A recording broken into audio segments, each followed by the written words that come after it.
ఈయన ఒక పెద్ద ప్రభుత్వం అయినట్టు చెప్పినా కదా, చదువులే సందెలే, చదివింది 7వ తరగతి, దున్నపోతులతో సేద్యము, మళ్ళీ దానితోడు వయసు పైబడింది. ఇంకా ఏమైనా మాట్లాడితే వాళ్ళ కోపము బాధ. నన్ను ముసలోడు అంటారే, నేను నీతో కుస్తీ పడతా, మైదుకూరు పరిగెత్తు మైదుకూరుకు, మళ్ళీ ఉండవు నీకే తెలుస్తుంది. పరిగెత్తి పెద్ద అయినా మైదుకూరుకు. ఇన్ని అబద్ధాలు నీకు అవసరమా? ఇన్ని ఆగిత్య మాటలు నీకు అవసరమా? ఏదో దేవుడు శివుడు వరం ఇచ్చినాడు, ఈ ప్రొద్దుటూరు ప్రజలకు ఎందుకో ఆ సంక్షేమ ఎన్ని ఎక్కువ డబ్బులు వచ్చాయని ఆశపడినారో, ఆ ఈవీఎం మిషన్లో ఏదో మీ దుమ్ దగ్గర జరిగింది, గెలిచినావు.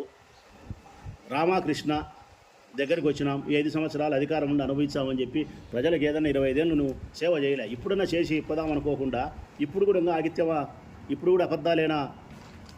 మళ్ళీ దానితోడు నా అవినీతి నిరూపిస్తే రాజీనామా చేస్తా. నేను చెప్తాను పెద్ద ఆయనకు, ఎన్నిసార్లు నిరూపించాలని నేను అవినీతి బా? ఆ యూట్యూబ్ ఛానల్ కొడితే ప్రజలకు 10 సార్లు వచ్చేది నేను చెప్పినట్టన్నీ.